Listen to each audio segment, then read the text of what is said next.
Good morning and welcome to Nature Watch. Nature Watch is sponsored by Waddell's Nursery Floral Garden and Bird Center at the corner of 12th Street and Millam Road. And I am your host, Gary Miller, so welcome. Good morning out there today. We'll listen to a little more music here. So a beautiful morning out there. So a little hazy from all the smoke. Those wildfires, that smoke has really been affecting southwest Michigan. And with the condition of these soils around, not only in Michigan, but around the U.S., we're probably going to see some more wildfires this season and going to be affecting us off and on probably most of the summer. Unless we get some nice soaking rains here. We need some more rains. So this week, the drought monitor, like I mentioned before, they typically check the soils Tuesday morning or so, and they issue the report on Thursday. So they missed the rain we had on Wednesday, and I had a little over an inch and a half, and nice slow soaking rain. The ground was so thirsty it soaked almost all that rain up, and so I had hardly any puddles around. So it was well needed, much needed. But with the drought condition, we're still an abnormally dry condition because they didn't take that into account. I'm going to guess, unless we get some more nice slow soaking rain, and there's a chance maybe Sunday evening into Monday, we might get some more rain, but unless we get some significant rain then, and slow soaking rain, we're probably going to stay in that same dry condition, abnormally dry. And even though we've had some rains, we just have not had the soaking rains for the spring rains that we typically get in average. So it'd be interesting to see if we change next week. Time will tell. So if you need that rain, we actually almost all of us need that rain. Sometime this weekend when you have a chance, take a little time, do a little rain dance, so maybe get some more moisture in the air. Michigan Storm Chasers this week had a little bit that they posted on their Facebook page about the tornado count, and we're still at 28 for the season in Michigan. The record is 39 in 1974, and with the 28 we've had so far, we're actually the seventh stormiest year with tornadoes on record in Michigan, and we've got 3 more months basically to go. So we may have a new record this year. Hopefully not, but we'll see.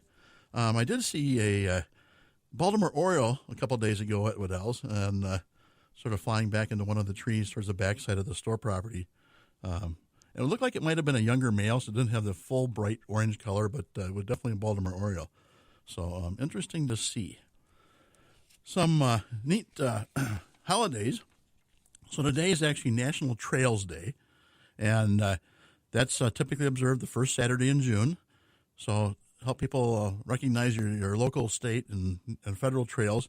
There are lots of trails around. We've got a lot of local trails here. So some interesting facts about some of the trails in the U.S. So the Appalachian Trail is typically visited by 2 million people a year. And the USDA has over 158,000 miles of trails across its 150-plus national forests and 20-plus national grasslands. The Bureau of Land Management manages more than 16,000 miles of trails on its lands. And the U.S. Fish and Wildlife Service's refuge system has more than 1,500 miles of trails. So if you have a chance, look like a beautiful day, maybe go out this weekend and do a little hike on a local trail and enjoy the weather and do some observation. There's lots of bird activity. Today is also National Prairie Day, so if you have a chance, maybe you can hike near a prairie. Again, the 7th of June, which are hard to believe we're in that 6th month of the year already.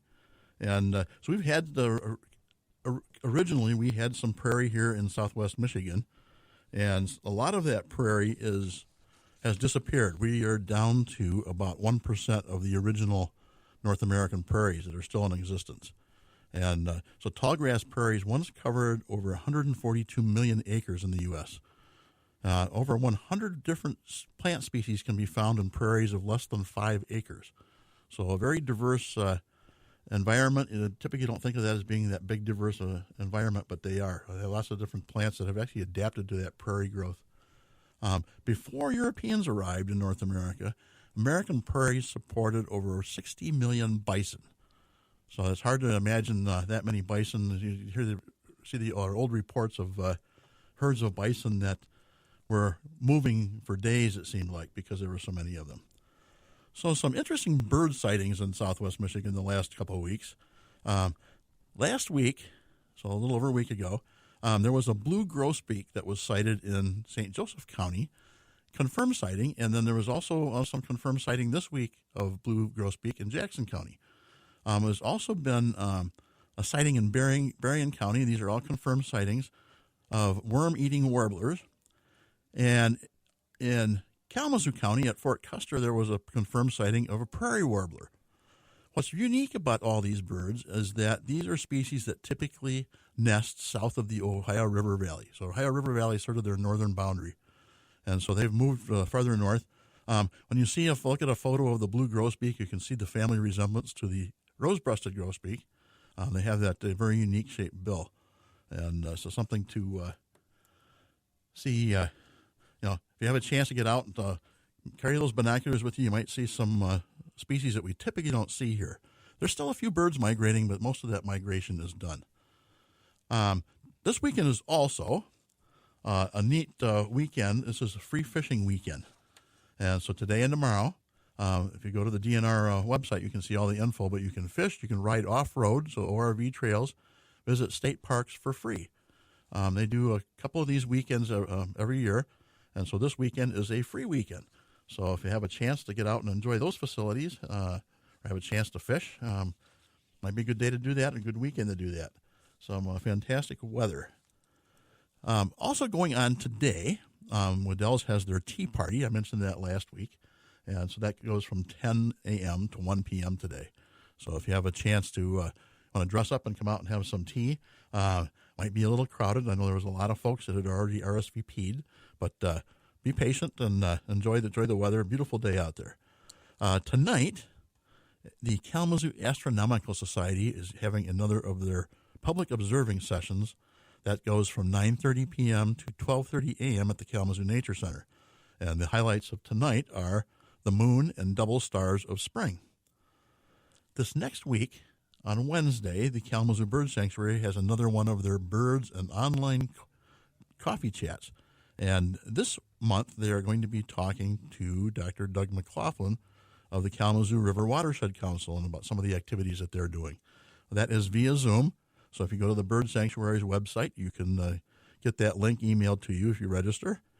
Also coming up a week from tomorrow is Father's Day, and Father's Day is free for dads at the Kellogg Bird Sanctuary. So if you're looking for something to do with Dad on Father's Day, and usually it's some pretty nice weather, maybe go out to the Bird Sanctuary, take Dad out, and Dad gets in free. This coming week is actually a neat week that the DNR has piggybacked with. It's called Play Clean Go Awareness Week. And it's a way to protect your favorite places from invasive species. The Play Clean Go Awareness Week website is actually it's a nonprofit group that promotes trying to prevent invasive species from spreading. And they have various activities. So basically the play, you want to swim, hike, fish, ride, dance under the stars, have fun. But clean. So clean is the next step. Before you leave the trail, campground, or shore, shake it out, brush it off, wipe it down, or whatever it takes to remove dirt and debris from your shoes, gear, and vehicle. If you have watercraft, remember to drain tanks and bilges too. And then go. Head out to your next adventure, invasive species free. So we have lots of invasive species. We've talked about those numerous times. But do want to take some precautions to make sure we don't keep spreading those.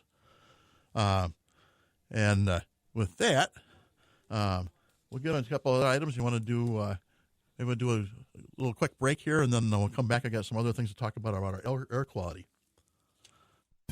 You are cordially invited to Waddell's today between 10 a.m. and 1 p.m. for a garden tea party. Tea parties are fun, but they're even more fun if you dress up. So put on your garden hat, flowery dress, or other fancy attire. Bring a friend, your daughter, or granddaughter to enjoy 3 hot tea and 3 iced tea samples from Chocolate Tea, as well as cookies and other tasty treats. Enjoy many photo opportunities and Waddell's flower beds to stroll through. There's no entrance fee, but if you dress up, you'll receive a $5 Waddell's gift certificate. Save a few minutes to make crafts. Waddell's experts will be glad to help you make a cute beaded charm tea strainer for just $4, a succulent plant arrangement in a keepsake china teacup for only $17.50, or make a beaded succulent plant for just $5. Plus, see several new varieties of rose bushes and blooming clematis vines, which are all on sale. It's the Garden Tea Party today from 10 till 1 at Waddell's Nursery Florist and Garden Center. For more information, see waddells.com. The station that makes you feel like home when you're listening to Detroit Tigers baseball. Been the home of the Tigers for over 75 years. 590 and 106.9 FM. WKZO. And welcome back to Nature Watch. As I mentioned, we're going to talk a little bit about some of the air quality with all the wildfire smoke particulates that we keep having some alerts or advisories on. And we have a little bit of it here in Southwest Michigan yet today. That air quality is not great. So look, if those folks that have a little difficulty breathing, might be, I want to take some few precautions yet today. Looks like it's going to be a little better condition the rest of the weekend.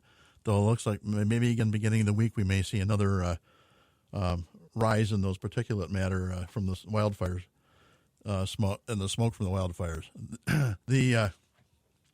Thinking maybe this last week we're going to finally get away from some of the tree pollens and that. So those people that have allergies and the tree pollen's still there. And then we had these air quality alerts from the wildfire smoke. And I noticed the last few days the cottonwoods are starting to cotton now. So we get all that cotton floating around in the air. And so we'll see that here in the next week or week and a half or so that that'll all come down. Then we should be out of at least the tree pollens, but then we get into grass pollens and that. So folks with allergies, it's not sometimes an easy season. If we get some rains, typically that knocks some of that pollen down. So with air quality, actually the end of last week, the state veterinarian's office actually issued a bulletin about air quality and animal health. And this was on Michigan Department of Agriculture and Rural Development, MDARD's website. So animals can also be affected by poor air quality, so you need to take steps to protect them. So the statement that they issued is similar to humans. Animals are also affected when there are issues with air quality, especially birds, animals with underlying respiratory and heart conditions, and other sensitive populations such as young or senior animals. If animals are being negatively affected by breathing poor air quality or quality air, they could exhibit various signs of illness, including coughing, wheezing, having difficulties breathing, eye drainage, lethargy, changing the sound of their vocalization, decreased appetite, and thirst. So for any concerns related to health of your animals, please contact your veterinarian. And so they actually have some suggestions to protect animals from poor quality air. If you can, keep those animals indoors with doors and windows closed, and limiting the amount of time they spend outdoors. Avoid strenuous activities and exercise, and ensuring that you've got clean airflow when indoors by using fans, air conditioners, air purifiers, etc. So just like us humans, animals need some extra care too when we have that poor air quality. And we always wonder how we get so much of the effects from the smoke from wildfires out west. We have a little weather system here, and we see it sometimes with the snowfall and the lake effect snow in the wintertime. We see it in the summertime because we tend to have a very dry streak in extreme southern Michigan as far as lack of precipitation. There's actually the computer models show the activity and the movement of this smoke. The Great Lakes actually trap the smoke over the water of the Great Lakes. So it's called a trapping inversion. And what happens is that there's cold air near the surface and warm air is aloft. This is typically opposite of the way the atmosphere normally works. And the lake water is still being relatively cold with temperatures in the 40s and 50s. Air temperature aloft is in the 70s. And that stable situation means that there isn't a whole lot of movement of surface air upward. So the surface air stays at the surface and gets trapped there. So if any smoke is in that trapped air, the smoke lingers too. And so they actually had some photos this last week. Saginaw Bay had some, looked like a fog bank. I saw several photos of the Mackinac Bridge that looked like it was in fog, and that was all smoke. So typically, as the day progresses, and the air near the water surface can warm some, and the inversion erodes. So sometimes that smoke will lift and disappear into a larger space in the air over Michigan. So it turns into just a faint haze over in the skies. And but then when that cools down at night, that tends to lower again. So we're probably going to continue that. Have that little bit of mixture of fog and smoke with some of the way the air masses are. Little article that they had said that we used to call that smog. So we're getting a little bit of that smog air quality here in Michigan. Like I said, we'll probably see that some more activity with that this next coming week. So take precautions for you and your animals. We get to ask quite often, what if you find some baby wildlife this spring? And the big thing you need to follow is leave them alone. We see a lot of wildlife around, birds especially, but we also see other animals. And the best way you can be a friend to them is actually leave them alone. Most times the adults will be off to the side and out of sight, but they're watching their young. And if not, they will actually typically come rescue and get them. According to DNR, wildlife are well adapted to live in the wild. And so if you remove those animals from their natural habitat, they have a much greater risk of dying. So most times the adults will hide their young for safety, and so you may come upon them, but the adults are around nearby. So if you see that wildlife, and you get some of the wildlife, like mallards sometimes will build their nest in landscaping, gardens and that, so you see some of that activity. We see lots of Canada geese around. They tend to be very territorial and protective of their young. So if you've had the experience of coming upon a goose family with their young goslings, they will let you know you're getting too close. And really, can get aggressive and attack you. Baby deer, typically the adults will have those fawns hide and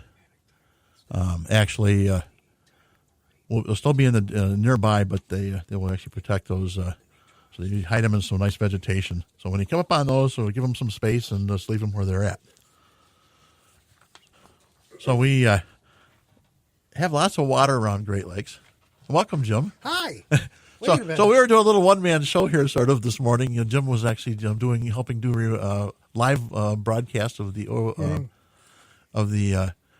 Creative Cafe. Yeah. And so he was downtown Kalamazoo enjoying all the art, and he decided to come back to the studio now. That was fun, but I learned something on my way back here. What's that? You don't need me. I wouldn't say that. I wasn't answering any phones, so I don't even know if I had any phone calls or texts coming in. So. Okay, now if you would like to ask Gary any questions, 269-382-4280.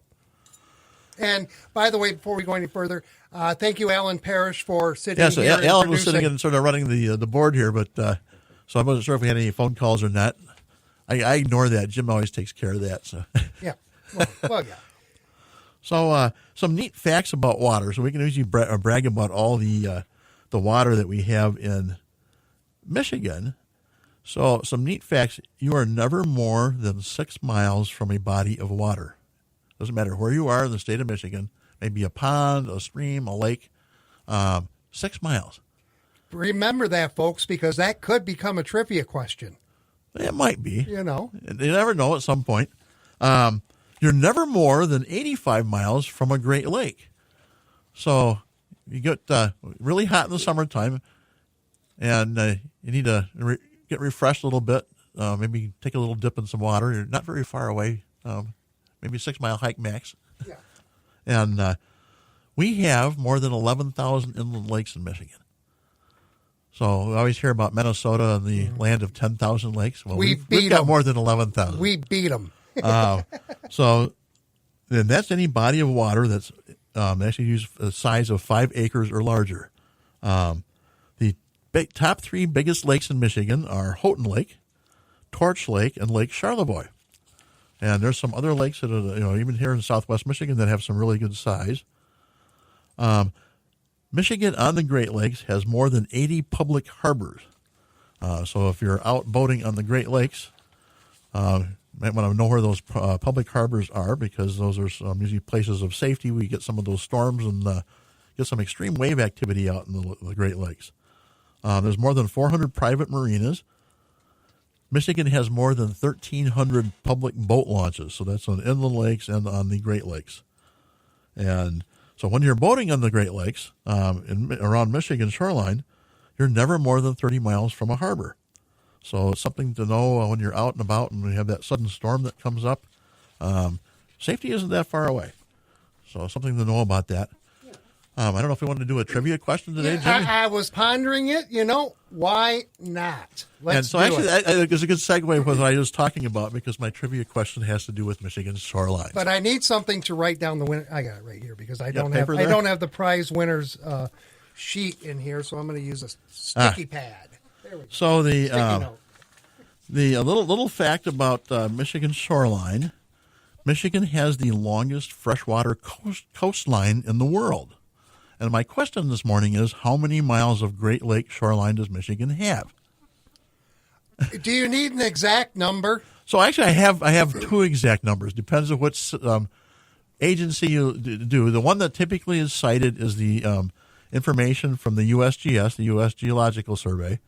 And the other number I have is from the NOAA, National Oceanic and Atmospheric Administration. Is there a range, a pretty good range? So I will actually do a range between the two of them. I'm not going to say what the range is. Because okay. Yeah, and they're actually very close. Okay. They're actually about 64 miles apart as far as their total. Okay.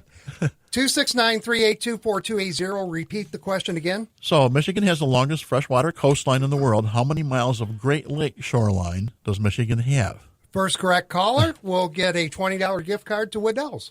So we'll see. People are probably frantically Googling. They're going to find the answer fairly quick. Well, they were actually expecting it in the first segment. Yeah. But, so they've been sipping coffee. They're probably trying to get, sipping too much coffee now, so they maybe haven't had a chance to set their phone down, and they thought, well, we're not going to do any trivia. I don't have to Google anything, and now they're frantically finding their phone and turning it back on. Someone frankly found their phone. Good morning, WKZO. Who's this? Janet. Who is this again? I'm sorry? Janet. Yeah. Okay. Hi. What's your guess? Hi. 638 miles.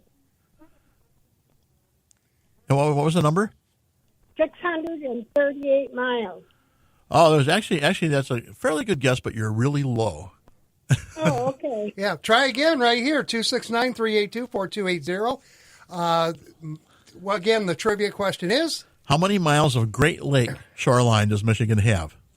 And I kind of figured that guess was low. So, Yes. Yeah. So remember, we have frontage shoreline on 4 of the 5 Great Lakes. Right.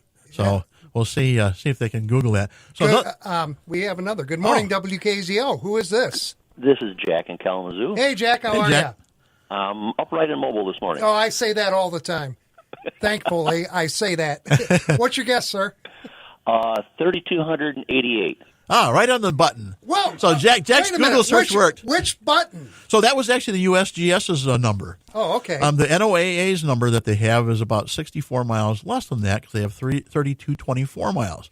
That's approximate because the shoreline changes a little bit, but it's you think about that, over 3,000 miles of that's just Great Lakes shoreline. That isn't any inland lakes.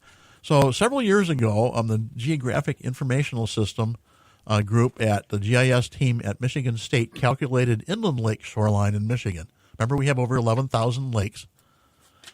They estimated and calculated that we have approximately 25,200 or 829 miles of inland lake shoreline. Think of that, over 25,000 miles. Wow. That's just inland lake shoreline. That's nuts. Okay, hey, Jack, can you hold on the line for a moment? Sure. Okay, yep. I need to switch studios and get some information quickly from you. Gary's going to I can keep piloting talking. us Yes, along. yes. Yeah. So I thought that was an interesting fact about the Great Lakes shoreline. When you're traveling around and go on vacation and you go around the state, and we've got such a large state, when you realize that you're in the southern part of the lower peninsula, and the time it takes to drive to the western end of the upper peninsula, you can cover a lot of the lower 48 of the U.S. You're more than halfway down to Florida. So people don't realize how big a state Michigan is, but it is huge. And we have so many different habitats. You could spend your vacation every year somewhere in Michigan and have all sorts of neat things to explore, besides just along the Great Lakes shoreline. Just so many different activities. We have several national forests here, lots of state forests. We've got state park a few state parks, a national park, a couple of national parks. We have some national wildlife refuges. So we have lots of activities and places to visit here in the state of Michigan. And so looking for something you like, something to do outside, hike, bike, boat, ORV trail, if you hunt, fish, all sorts of activities that you can do. So get out and enjoy that, the wonders that we have here in the state of Michigan. So I ran across another little interesting fact about crows. So when crows don't feel very good, they feel sick, they actually visit an anthill. And what they do, and actually mother birds do this to some extent too, but when a crow senses it is unwell, it will intentionally find an anthill, spread its wings wide, and remain completely still, waiting for the ants to crawl into its feathers. And so the ants crawl over the crow. The ants release formic acid, a natural antiseptic that kills bacteria, fungi, and parasites hiding in the bird's feathers. This behavior is called anting. And it's been observed not just in crows, but in many bird species. No medicine, no vet, just pure instinct and nature's built-in pharmacy.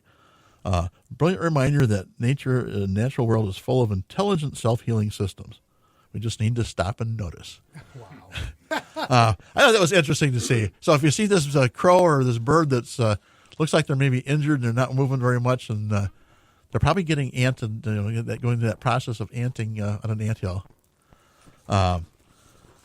Something to watch when you're out and about.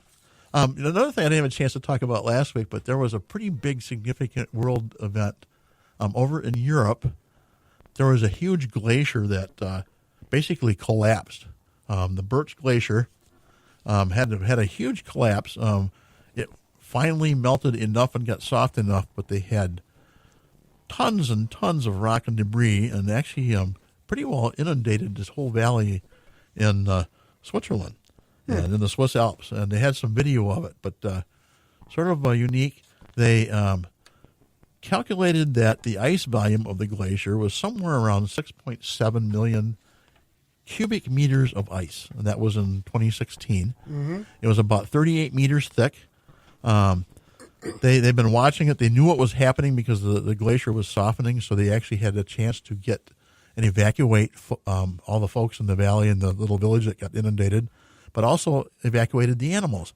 They actually were airlifting them out, some of them, to get them out of the way of the glacier. So it's called the Birch Glacier, and that was about a week and a half ago. Almost 2 weeks ago. So that was actually interesting to see. With the weather change and some of these warmer temperatures, even though it doesn't seem like we're warm. We've been a little bit cooler side, but we've had a few warm days. Yeah. But overall, it's warm because we see a lot of those birds that typically are nesting south, that we're seeing more activity here. You may see some effect with some of the trees in that. The trees may be acting a little different too, and some of the plants. Animals definitely are. So be a little more observant when you're out and about. And with those warmer weather, we've got lots of ticks, and the mosquitoes are starting to come out. Despite the lack of moisture, but there are enough mosquitoes. So take some precautions. And on my way back, listening to you, you were talking about the weather and the weather that affects us with COPD and all that. Yeah. I'm going to tell you today, I was downtown outside, and very enjoyable. So it's a lot more comfortable today than it was earlier. Exactly. So hopefully it stays that way, but it looks like we may be getting not as good this next weekend. So. Yeah. We'll have to see what happens. We'll see. We love Canada. We hate the fires. Yes. Well, we have a lot of dry areas in the continental U.S. too, so we may have some wildfires out west of our own. So we may be having some smoke effect here most of the summer. There you go. Hopefully not. Gary, thank you. Yes. And Alan, thank you for producing the first segment. I appreciate it. And thank you for listening to this edition of Nature Watch. Tune in each Saturday morning at 8:30 for Nature Watch, brought to you by Waddell's Nursery, Floral, Garden, and Bird Center at the corner of 12th Street and Millam Road. CBS and local news is next, and then Andy Waddell joins us for another edition of Over the Garden Fence, right here on 590 and 106.9 FM WKZO.